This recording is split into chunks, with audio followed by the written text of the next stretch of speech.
Ladies and gentlemen, welcome to season 3, episode 4 of the On Soccer podcast. Today, we have a guest that I'm really excited for, someone I've been a huge fan of, especially since that legendary 2018 Atlanta United season. He's had experience for playing in Liga MX as well, growing up and starting his career in Portugal. And, he's definitely been in a lot of places now, working in soccer mentoring in Atlanta itself. But, please welcome a great guest that I'm really excited for, Greg Garza. How are you doing today, Greg? Good. Thank you for having me on the show, man. I appreciate it. Of course, man. No, definitely appreciate you making the time, and very excited to get into sort of your story and how just your career in MLS and abroad and whatnot. So I guess the way that we usually like to start episodes is just getting into your soccer origin story. So I guess just to briefly sum it up, when did you first become interested in the game, and what kind of players influences did you have early on, and was there a specific time where you realized, I will become a pro one day? Was there a time I just clicked, or how did that? Yeah, of course. Man, to be honest, I was probably a better baseball player than I was a soccer player when I was a kid. Played shortstop, leadoff hitter, was really fast around the bases, just had the mindset for it. And I think ultimately, baseball essentially helped with the soccer mentality and kind of the reaction time and all that kind of stuff. But, I played soccer regularly. It was more so, nowadays kids aren't able to really do seasonal. Nowadays kids have to choose by the age of 7, 8, what sport they truly want to do if they don't want to do it recreational anymore. But in my era, I usually did baseball one season and soccer the other season. Then it got to a point where I was just doing soccer all year round. And when I was about 11 years old, I had my first mentor and almost like a father figure to me, the opportunity to go to Brazil and go on trial there at Sao Paulo, and ultimately went and ended up staying there for about 2 years. So I guess that's kind of where my first journey or sacrifice made within obviously wanting to become a professional soccer player being my dream. But ultimately started at my path in that moment, moving to Brazil at the age of 12. Gotcha. Yeah, definitely makes sense. And, it's interesting that you bring that up, because we've had some people who've played in MLS before on the show as well. And I guess there's a lot of different paths to get there, whether it's through the collegiate route, whether it's through MLS academies, whether it's through going abroad, making that early decision to go to a completely different country, to sort of, being very young, especially at the age of 12. I'm wondering, I guess, what was the thought process behind, going abroad and choosing the academy route in Brazil or Portugal, even later in your career, over staying in the US and going the college route? Of course. I think anything in life is all about opportunities, right? You have to follow what opportunities are there in front of you. Fortunate enough, I had that opportunity right in front of me, and I took it and grabbed onto it and didn't let go. I knew that was going to be the first initial sacrifice of wanting to ultimately have my dream come true.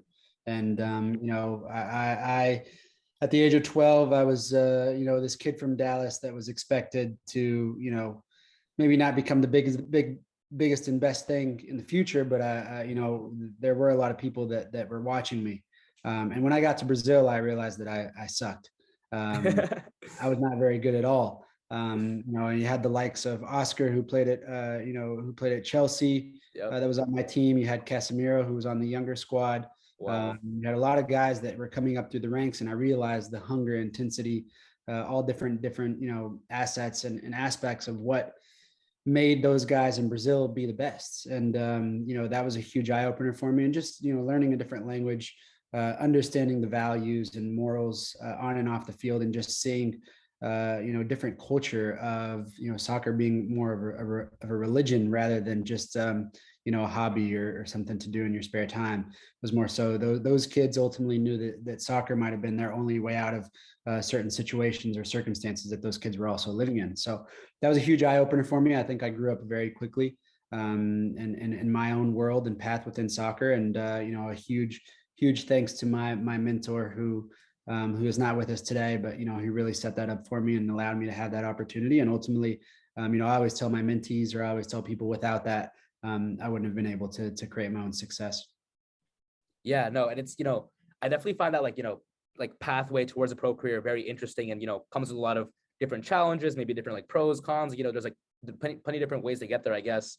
you bring up this fact that there's like a big culture shock from the fact that like, soccer is like a religion, especially over in like Brazil, or like, wherever in South America and whatnot. I'm wondering, was the bigger shock to you like the tactical shock in terms of like, oh, the quality of these players are like so different, like they play tactically so different, or was the bigger shock going there and like dealing with like the type of culture that's there that's associated with football, I guess?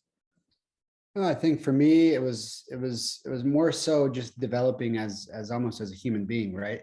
Yeah. Learning things off the field, learning a different language, learning how to adapt, learning, how to live with people who are brought up differently. Ultimately, that's what, within the professional soccer world, that's what a locker room is. A locker room is built of all different cultures, guys from all over the place, and I was bred into that from a very young age, and so understood the values that went behind that, of the teamwork, of all these different things that were behind. And obviously, I was getting some of the best training in the whole entire world. I think Brazil is probably well known for producing some of the best players ever to play the game of soccer, and the most talented players. And it really reflected on the way that I probably ended up carrying myself off the field, but also, the talent that continued to grow on the field as well, and the development. I understood that, those were certain responsibilities and accountabilities that I had to take into perspective, and into consideration growing up, and understanding, okay, this is truly what I want. These guys know what it takes. Got it. Yeah, no, definitely makes sense and very unique and interesting to hear. Definitely, I would say. So, we know that you went to Brazil at age 12 now. I know you spent like a few years in like the academy there. I know that your first pro contract was, and forgive me if I butchered the name, but is it Estoril Praia in Portugal? Is that So my wrong? first pro contract I actually signed with Sporting Lisbon, even though I'd never debuted. Okay, got it. So I became a pro at, almost turning 17. So I was just about 16 years old. Sure. And kind of finished my youth ranks there. But even though I had already signed a professional contract, I mean, we were like I guess you could say like the Atlanta United too. That's Sure. essentially what it was. So just on the reserve team. And then, then after that went to Estoril Praia, at the age of almost 19, and then finished a year there, and then almost quit soccer after that. Went on trial all different places all around the world, failed tremendously all around of those different places, and horrifically. And then I had the opportunity, was still involved with the national team, was still involved with the under 23s, the Olympic team, the under 20 national team. Did not qualify for the under 20 World Cup in Guatemala, but ultimately had teams watch me there, and Tijuana was one of those teams. So had that opportunity, still at the age of 19, probably about 20, to have that opportunity to sign back on with a professional team. And then ultimately, the rest is history. No, yeah, it's definitely like, very much a grind, and like the story of like and the mental, I guess, solitude it takes to like, have the determination to like still go after that pro contract. I think is something that's very like, admirable. And like, it reminds me of, we had like Bobby Warshaw on the show last season or a couple of seasons ago, I think. And he has a book about his time at like playing in Dallas and the USL, and about how like the mental side of the game was something that really affected him, especially even post career. So I guess, you're at the age of 19, you have this like contract in Portugal for Estoril Praia, but then, things aren't sort of guaranteed for your future there. In your mind, was it sort of like, I know that, like was, I guess what I'm trying to ask is, was it more like, I know that I will be a professional, I'll do whatever it takes to get there? Or were you at a stage where it's like, like the options aren't coming, we'll see if anything happens, but like, like you weren't like married to the idea? The options were there. I had the option to still sign a 2-year contract with an Estoril Praia, and I said no. I wanted something Wow. new, wanted something different, wanted a new opportunity. I wasn't getting much playing time. I wasn't given the opportunity, and just thought to myself, okay, I need to find a different place. And I went on tryouts to so many different places. I mean, all the different Yeah. countries I went on tryout to, and like Oh I man. said, failed tremendously. And so it was just more so of continuously thinking, okay, that next opportunity is going to be the most important one. And ultimately led me to Mexico, and everything happens for a reason. And I think that decision, I look back and think to myself, okay, that was probably the best decision I could have made within my career. Because if I would have stayed at Estoril, that team ultimately that same season they went from the second division to the first division. But I truly made my career. I truly made my name for myself playing in Mexico. So a lot of patience. I think perseverance, the resilience that you go through. I think every soccer player's story is probably very similar. with all the adversity that you go through, the business transactions that are there, stuff that people don't see off the field, that kind of happen, that really shape the type of person that you are, the type of person that you kind of carry yourself to be, on and off the field. And I think that really reflected the way that I played. I gave it my all every single game, gave it my all every single training, gave it my all every single play, which is probably why I had so many injuries and surgeries within my career as well. But at the end of the day, it was my biggest passion, my biggest love in life. And yeah, the mental aspect of it is so important, right? Not necessarily that not give up mentality, but just the patience factor and understanding opportunities and different things like that. Got you. Yeah, definitely makes sense. And then, obviously, like we just talked about, you made your move to Tijuana. I think it was like sort of like the first place within your pro career where you had like a string of like years of like consistent performances. I think you were there from like 2012 to 2017. Sorry. And you talk about how there's like a difference from at your situation at Estoril, like it wasn't guaranteed the playing time, like I guess like the spot with the team was a little bit not as clear, I guess. What do you think changed about your move to Tijuana? Like what about like whether it's the coaches there, whether it's the people on the team that helped you out, or like what do you think sort of like helped you get into your groove and find that consistent playing time? Yeah, the perseverance and resilience is there as well. I think I got there and still had to have that patience to find a consistent role. I think consistency, in my opinion, that word is so misunderstood within the soccer world, because I think it is absolutely impossible for any player within the whole entire world to be a consistent player. I think there's so many ups and downs within our careers, or so many ups and downs within just one game, that doesn't allow us to be consistent players. I think one thing can be consistent, and that is specifically that mindset. That is specifically that understanding of the game. That is what to me is the true meaning of consistency within the world of soccer, because everything else is so inconsistent. There's only a certain amount of certain amount of factors that you can control. All the other factors are obviously those uncontrollable factors that we have no control over. So, I think for me, we within my life, within, at that time in my family's life, was just understanding the patience, and just understanding when those opportunities came along, that I was obviously working towards that. I'd been working towards that my whole entire life, and ultimately made the most of it. And then once I was able to, I think, solidify myself within the team, and then understand that more opportunities opened up, more doors of opportunities opened up with that as well. From not only playing in Tijuana, but I also played for Atlas when I was in Mexico as well. So there was different opportunities that continued to open up, but at the same time, that inconsistency of going through certain surgeries or going through certain peaks and valleys within my career that shaped me as the player that I was, and more so as the person. Gosh, yeah, definitely sounds very cool. And, like talking about like your pathway to how you got there, very interesting route as well. So, we sort of talked about like the beginning of your career, how you established yourself in your time in Mexico. Obviously, this is a U.S. soccer podcast. And, as I mention every episode, I feel like I'm a huge Atlanta United fan. So after your time in Tijuana, you spent like one season, I think, on loan at Atlas as well. I think 2017 rolls around, and then you get acquired by Columbus and then loaned to Atlanta. Is that how it went? Or Gosh, so I think Columbus had my discovery rights, if I'm not mistaken. Who knows how that used to work and how it still does work at times. But yeah, I had the opportunity. It was I was coming off probably the lowest low of my career before coming to Atlanta. I had gone through major hip reconstruction on both sides of my hips. Took a lot of sports hernias out, and was out of the game for about a year and maybe 2 or 3 months. And that was probably the peak of my career, where I was starting on the national team. I'd really solidified myself as a left back within the national team. I had tons of clubs in Europe after me, a lot of bigger clubs in Mexico, South America after me, and ultimately had to call it quits and really focus on my body and the recovery process, which lasted a very long time. And the choice to come to Atlanta was obviously probably not a choice. It was probably more of a forced choice, because within coming off from injury, I was in a situation to where Liga MX actually created a circumstance and situation to where you could only have 12 players be from a different nationality, and then they brought it down to 10 players.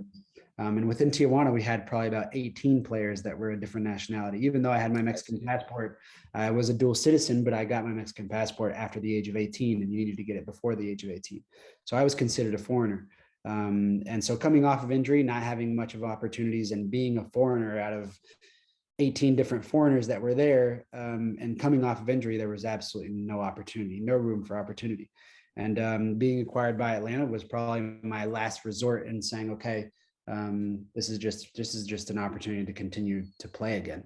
Coming off such the lowest low within my career. So that was a huge decision that ultimately led to probably the revival of my career, and a lot of other success, and climbing up that totem pole, and that ladder again of reaching the top, which is not always easy. But like I said, I think every soccer player who's won a trophy or done something special within their career, they can probably give you the same exact story of the resilience, the patience, the perseverance, and all these different things that come in within any successful person. No, yeah, definitely. And I think what you said earlier in terms of consistency and like what it means in soccer, I think it definitely sort of like ties in there as well, because it's like, players can be like in like the best form of their lives, but then that injury will just come in just like that, and it can take everything away very fast. And that mental like fortitude that like you talk about is what leads to like either continuing the game or like finding other solutions and things like that. So it's definitely very admirable to hear. And I know that it must have been definitely a very tough, I guess, sort of phase to transition from having all this interest in you, being at the sort of prime, and then transitioning back to fitness from like a bad injury like that. I'm wondering, I guess, what specifically about the Atlanta United project do you think like attracted you in the first place? Like, was like like the city itself? I know it didn't have like the MLS presence, but like that soccer passion, that like lower division, like I guess like that Atlanta Silverbacks, teams like that history is there. So after like you go through this like phase, you go through this period. What about like this specific team, this specific project made you be like, what, let's give it a shot?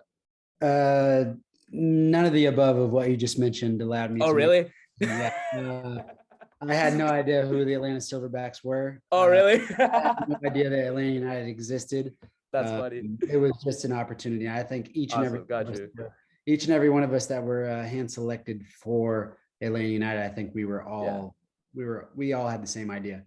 Sure. Mark Bloom was probably the only guy that knew who the heck Atlanta Silverbacks were at the time. I think all of us, we had no idea what to expect. I had no idea what to expect. For me, it was an opportunity to play the game of soccer again. It was an opportunity to fall in love with something that I truly love to do each and every day and work towards something. It was, like I said, it was an opportunity. I think that is the most important thing in life, within soccer players' lives, is always understanding the opportunity that's at hand. And it didn't matter to me. It could have been any other city within the MLS. They gave me that opportunity, and it just happened to fall in Atlanta's hands. And what a way it did, because I think ultimately it led to a lot of happy moments. It led to the revival of my career, and I think everybody from Atlanta had no idea exactly what I had been through. They had no idea all the crazy moments that I had been through to get back to that spot. Right, I was just this random guy that somewhat semi-veteran who came from Mexico, and that was all of us. Nobody knew who the heck Miguel Almiron or Jose Martinez knew anything. We were just all these guys thrown together, and ultimately created our own success on and off the field, and created and implemented and intensified the game of soccer within Atlanta, and I think solidified our names within the history of what Atlanta sports is truly all about. Got it. Sounds good. Yeah, definitely very interesting. And then I guess now sort of like understanding that you didn't really have like that awareness, or like I guess it's like knowledge about just like Atlanta and like their soccer press, whatever, going in. I'm wondering, so after that inaugural 2017 season, 2018 comes around, y'all move from Bobby Dodd to playing in the Mercedes-Benz Stadium. Was it a shock to you at first, of like the crowds of 70,000 and like this big MLS atmosphere that you see? Like, did you sort of expect that, and was the hype there? Like, what was your initial reaction to that? We actually moved to the Mercedes-Benz still in the 2017 season. Oh, was it 20? Oh, sorry. Okay, got you. Yeah. I scored one of the goals in the inauguration against the Red Bull, or no, sorry, against FC Dallas. FC Dallas, right? Yeah. So that was in 2017. I believe it was in August of 2017, or end of July or August. I believe it was Gotcha. my birthday, so that was a good early birthday present. Very But cool. yeah, so it was, I think both atmospheres were absolutely amazing. I Yeah. think when we walked out for Bobby Dodd, I think each and every one of us, and I feel like I've told every podcast or every reporter that we had absolutely no idea what to expect. None of us, I think walking around the Atlanta city and having people say, we have waited so long for this. We have, everybody is so on board with this. We just thought to ourselves, yeah, to hell with it. They'll be there for the first game, and then after a few months, it'll die down, right? Like every other Yeah. team within the states.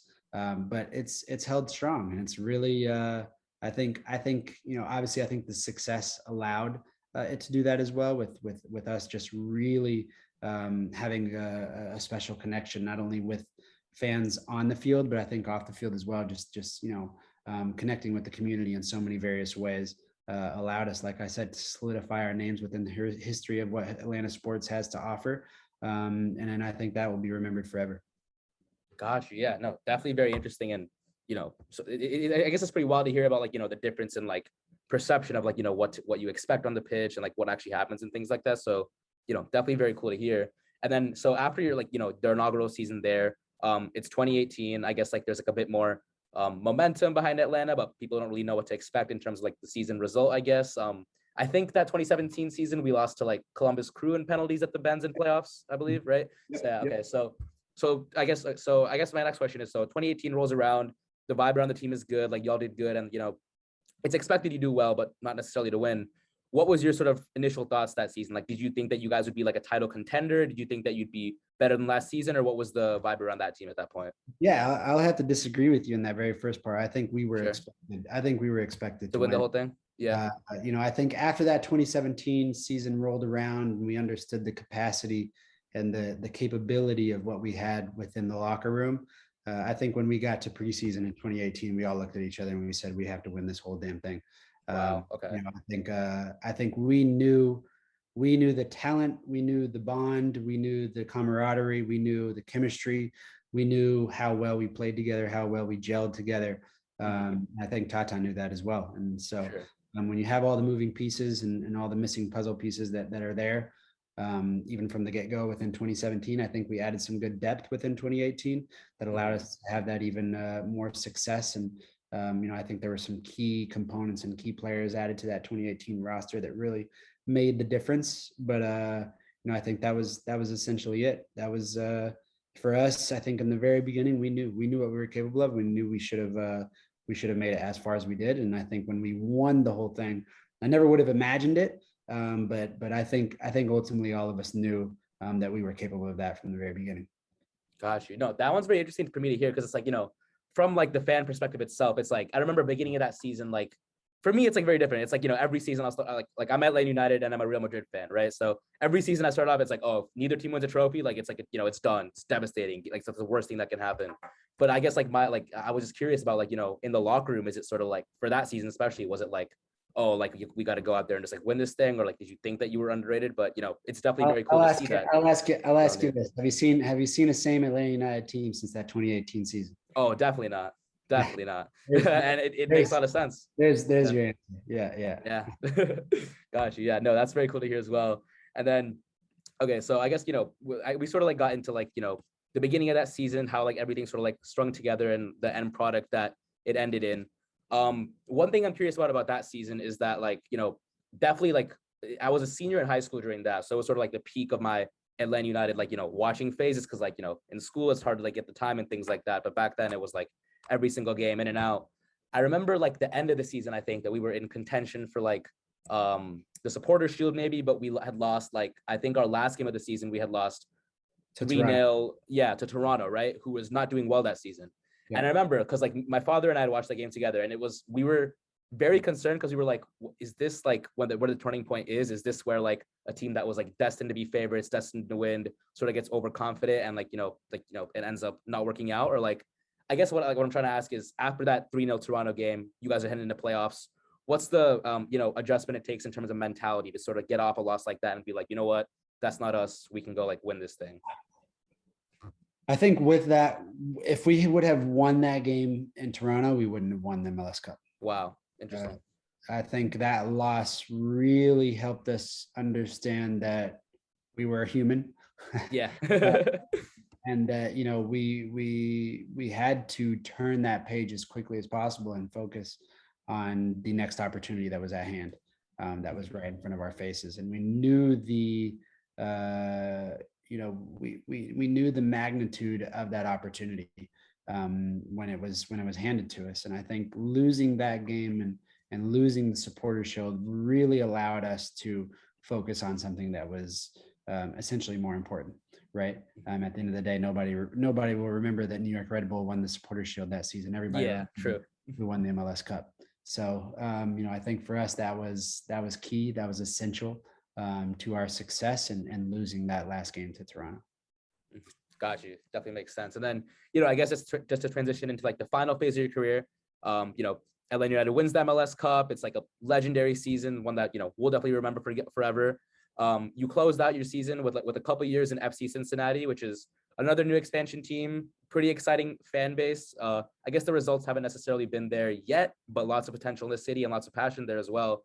I'm wondering, so after you spent 2017 and 2018 in Atlanta United, going to Cincinnati, was it sort of like the same case where it's like, another opportunity, just go in and get the job done? Or did you sort of have like an awareness of like what the fan base like there was like? Like, did you sort of have like a background of Cincinnati as well? Or what was the transition to there? I had absolutely no idea. Yeah, no idea. Gotcha. I knew they were a soccer city. I had seen what Sure. the success that they had within the USL. Yeah. But it was, you live and learn with all different environments and atmospheres that you're placed in. I truly wish the best for Cincinnati in the future. But I think, at the end of the day, those initial decisions of bringing us in, of all the guys that were brought in, just I don't think there was too much of a plan that was made around it. I think it was more so, got to get this going as quickly as possible. And I think that chemistry and that gelling and all these different things that make a successful team, or a team that's even can be mid-table, it just wasn't thought up clearly. Understood. And I think that was where I think they're finally over that learning curve to where they're understanding, okay, these are the types of plans that we have to have in play. This is the story that we have to write from the very get-go. And I think, being one of those veteran guys, and I mean, even going into Tijuana, I was into Tijuana when they were in their inaugural first 2 seasons as well. So I had that success in winning a championship in Mexico and being an inaugural team. And then also that success when being in Atlanta and winning with an inaugural team. So I think they brought me on in Cincinnati thinking, okay, this guy's the inaugural team champion. Yeah. He starts a team, he wins a championship. And, I think funny. there's so many different components and factors that play a role, into creating that success, whether it's a little bit of luck or just, knowingness of what type of soccer that wants to be played, and all these different things that play such a huge role. And I think there were just a couple missing pieces, that were there, and I think they finally figured it out. But yeah, it was an awesome opportunity. It was great to play in front of that fan base as well. I think Atlanta will always be close to my heart. This is where I retired. This is where my kids are. Yeah. I think this is a place to where, I will always feel a certain connection, still walk the streets and get recognized today, or whatever it may be. Like I said, I think all of us guys that played a part of that 2017, 2018 team, I think we have truly solidified our names and within pride, and not whatsoever in any ego state whatsoever. But I think within the pride of what this city stands for, and breaking the curse of what Atlanta stands for. Yeah. Paving that pathway for the Braves and hopefully for the Falcons one day. But I think it started with us. And I think, that's the beauty of the connection that you make, and leaving a pretty cool legacy in certain places. And same thing for me within Tijuana. I think I'll always have something special there. I still have houses there, still have tons of great friends, within the city of Mexico, and it'll always play a special place in my heart. I think wherever I go there, every time I go back and go to a certain restaurant and still see the same people, they will always have that certain admiration or that certain connection with you, because that's what will always be remembered within that city. And I think even with the 2012 Tijuana team that we had, Tijuana has never had the exact same team that 2012 team was, and that team won a championship. And I think it's the exact same thing with the 28 team here in Atlanta. You create that connection not only with the fans off the field, but also with the community off the field, and that's what makes it a beautiful story at the end of the day. Awesome. No, yeah, definitely is a beautiful story. And, we've gone through like all the aspects of your career, the beginning, the Liga MX portions, Europe, MLS. And, I definitely do want to get into sort of, the projects that you're working on post-career now, because it's definitely, very interesting related to Atlanta as well. Before we do that, I guess I did have one question that I was just very curious about. So you brought up this, like, the 2012 Aperatura that you won with Tijuana, and then there's also the 2018 MLS Cup.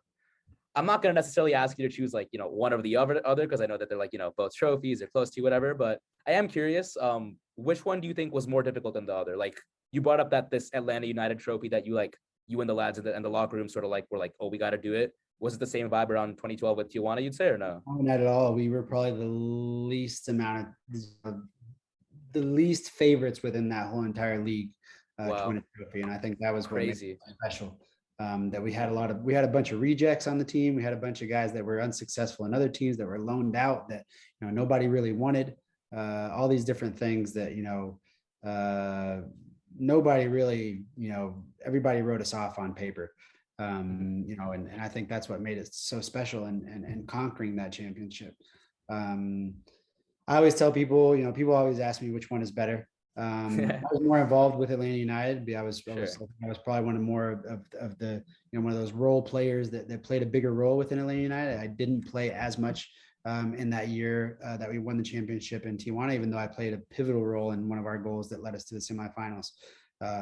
But at the same time, I think seeing a parade in Atlanta was absolutely beautiful and gorgeous. Yeah. So many cool things about it. But I have never lived a moment of what I lived in Tijuana, of what that city stood for. And anybody says Tijuana, the only thing they think of is Narcos and what they watch on Netflix, that kind of stuff. But that team, that soccer within that city cleaned up that city. And wow. it gave people something to dream for. It gave something to people to really grab onto and use as, not only a passion, but with desire and love, and just really brought a city together in the best way possible when there was so much negativity around that city. And so, I think that I had never seen a city so connected to a team in general. And it doesn't have to mean there was soccer, baseball, basketball, whatever it may be, even within the United States. But when we had that championship within Mexico, I think, it was something that I've never experienced before in my life. And I don't think I'll ever experience that again. Of landing from Toluca into Tijuana at like 2 a.m. in the morning, and the whole entire, you could see the people while landing at the airport. You could see the magnitude. Wow, that's of insane. the whole entire city. Red fireworks going off as you were landing, in the plane, and then going, 3 a.m. in the morning and driving a bus to the stadium, but with millions. And I say millions because I honestly think there were millions of people there. That's insane. Wow. And just, whatever the population of Tijuana is, I have absolutely no idea what the population of all of Tijuana and the surroundings of Tijuana and San Diego and all those people, the Mexican Americans and all these different people that it brought together. Whatever that is, whatever that population is, I can guarantee there's not one single person that was not there. So that's crazy. at 3 a.m. in the morning, right? So, it's that's something for me. And then we paraded for the next 3 days. And that city was completely, it stopped. Nobody worked, nobody did anything for the next 3 days. It was just a huge party. And I've never experienced anything like that ever again in my life. So there was a difference of magnitude within winning. It was such a sweet, special sensation here in Atlanta, because I think I played such a bigger part in that success. But being a part of something that really transformed a city. There's obviously a documentary of Club Tijuana that you can always watch. That's a great documentary of what soccer does, for that city. Gotcha. Yeah, no, those are definitely, I think, like my favorite stories associated with football, just like, especially in places like South America. My dad would tell me growing up in India, just like the soccer rivalries they had there growing up. It's like, it really is the lifeblood and what keeps people going in some cities. Like, it's like the only hope that's there, and it can truly change, whether it's like the socioeconomic, political status, stuff like that's always going to be, very bad. But the game itself just like brings people together in such a unique way that, seeing the passion there. And like, I've seen like one Mexican national team game in my life against Panama. The passion that's just there is just so different. It's like, it's nothing like I've seen in my life. So, definitely very interesting to hear. So, I've obviously already had you on for, a while so far. We talked about your whole career. Before we close out with the back four quiz, I did want to get you to sort of touch on Beyond Goals mentoring and the project that you've been working on post career. So I guess just to like bring it up real quick. So I know after your career, you and the captain of Atlanta United during that 2018 season, Michael Parkhurst, have started Beyond Goals mentoring to sort of help the youth. And like, is it just in Atlanta or is it in like Columbus as well? Oh, it's all over the United States. Oh, the United States. Oh, sorry. Yeah, we do everything virtually. Okay. We focus more so on the mental aspect of what the game provides, Sure. whether it's, just helping kids, ultimately reach their full potential. And understanding not necessarily responsibilities, the accountabilities that are needed to continuously create their success, but also the mental strength aspect of it, the confidence, the leadership skills, the adapting to different environments, the understanding your roles, how you can contribute, being a good teammate, all these different traits and qualities that really make a successful player on the field. And I think we look at, we look throughout our whole entire careers and we understood that was the consistent part, right? That I said, that was the consistent part of our careers, was always being those top pros, those top professionals. And so many kids these days, whether they have the opportunity that's at their hands or at their feet, the world is at their feet. And unfortunately they make all the wrong decisions, or they don't understand those responsibilities or those little tips and guidances or ideas to continuously help them be successful.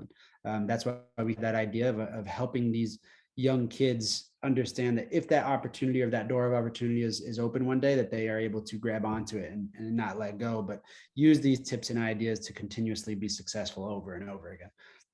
And ultimately we look at it, we say, okay, these lessons or these guides, these are ultimately going to help these kids use these certain things, not only within soccer, right? We can talk percentages, we can talk about what the percentage of certain kids making it pro is, but more so just these qualities and these traits and these different little assets and that these kids can add on to their lives that will ultimately help them be successful in whatever it is that they choose to do.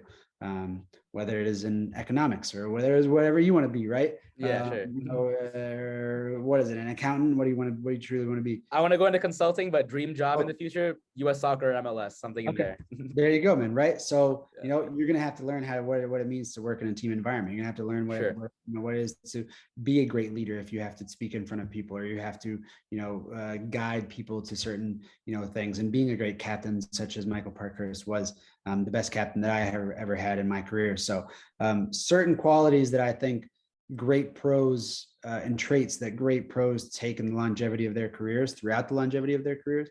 And I think Michael and I were two of those pros that did that.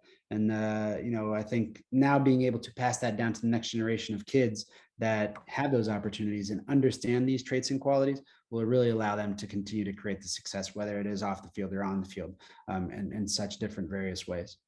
Yeah, no, I definitely love the way you said that. And, it's interesting you bring it up because it's like, even just through the podcast and getting people's experience into soccer, along with people's career experiences in other area, the one, main constant, and you even mentioned it earlier, but just the idea of mentorship, having someone older there who can sort of guide you, it's, so important. And, I definitely think it's amazing what you guys are doing. And yeah, I love the cause, and, definitely great to see. So I guess, before we close out and go to the back four quiz, I know it's been the first few months of the introductory process of the organization. I know that you guys have been going very strong. What's the near future for Beyond Goals looking like? What's the state of the organization right now? What the kind of new things do you expect to be doing in the next few months, if anything? What's that going? Yeah, for sure. We for us it's been awesome. We did not expect this initial success as it's been right now. We oversee close to 100 kids that individually. We work with a ton of different high school teams. We work with a lot of different clubs within Atlanta, within the United States. We have recently joined a nonprofit and partnered with a nonprofit called the ATLYO, which is the Atlanta Youth Organization. And we will begin to start to mentor kids, maybe with lesser opportunities or lesser income communities that truly need that guidance, that underprivileged kids that don't have that same opportunity to be guided in the most correct ways, or have that certain family structure and still have such a God-given talent, but need those correct people in their corner to guide them wherever it is within their careers, or whatever it is in life in general. So that is probably our next step, and finding right sponsorships, and finding the right grants and other help from larger corporations to start helping these kids within the Atlanta region, especially that have that God-given talent, to still create opportunities for themselves in the future. Awesome. Yeah, sounds good. Definitely appreciate the in-depth answer there. So yeah, we've talked about how you got started in your career, your actual career, what you did post-soccer as well. As I said before the podcast, there's one way that we end out every episode, and that's with the back four quiz. Very simple, just 4 questions related to your career. None of them seem too difficult, I think. A couple of them maybe, but like maybe we'll give you a little bit of help on those. But other than that, yeah, just 4 questions. We'll go in order, and I'll ask you that. You'll give the answer. Should be pretty self-explanatory. You good to get started with that? Sure. Yeah. All right, perfect. Let's do it. Okay, so question number 1. I don't know if this is something that players really remember often, but your first senior contract, like after U19, your first senior contract for Estoril Praia. Do you remember the month and year of that? And we can give you like a margin of error of a couple months when you first received it. Yeah. So once again, I think my first professional contract, I was just about to be 17, even though I never debuted with Sporting. So that was probably in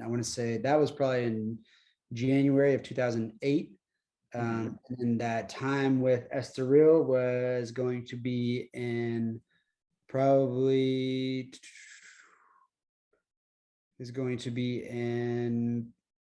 let's see, I'm going to say not May, probably June, July. I mean, that's when the season probably started. June, July of 2000, and let's say most likely 2010. Yeah, you got it within the margin of error. On Wikipedia, it says August of 2010 is when you got the first 2-year contract for the club. So awesome. Well done. Off to a strong start. 1 for 1. 3 more. Okay. Question number 2.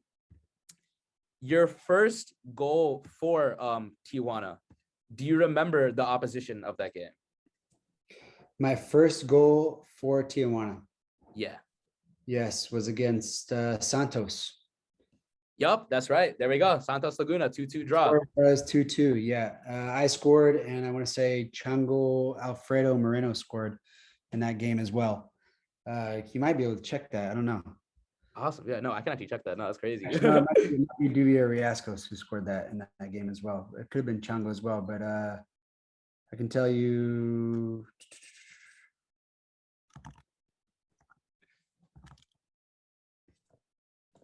I don't know. No, regardless, hey, 2 for 2. You're off to a flyer. Yes, Santos Laguna is the correct answer. So we're 2 for 2. We'll see if there's 2 more. We'll see if you can go 100%. This next one, I think, is a little bit more difficult. We'll give you like a margin of error of 5, let's say. But this is an Atlanta United question. So over the course of 2017 and 2018, how many total appearances did you have for Atlanta United, would you guess? In 2017? 2017 and 18. So both together. Oh, man. How many total appearances did I have? And I was injured quite a bit. So I'm going to go with like 45 in total. 45 is just outside the margin of error. The answer is 37. So almost there, almost there. Awesome. No worries. Okay, so 2 for 3. Last question. We'll see if you can close it out on a strong note. So, okay, for this one is actually related to your U.S. national team senior squad time.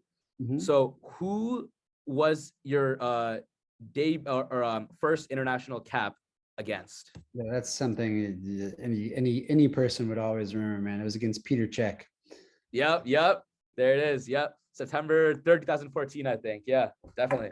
I believe Thomas Perfect. Pulisic was still playing in that game too, man. So He was. yeah, Yep. 2014 classic. But yeah, awesome. 3 for 4, strong performance.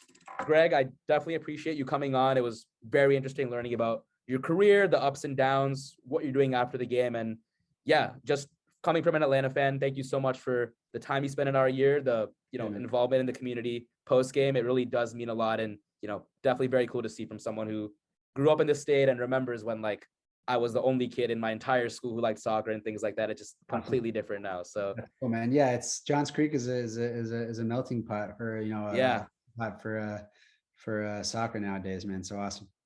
definitely is. But yeah, appreciate the time. Thank you so much for everything. And yeah, That's thanks good. again. Take care. Awesome. You as well.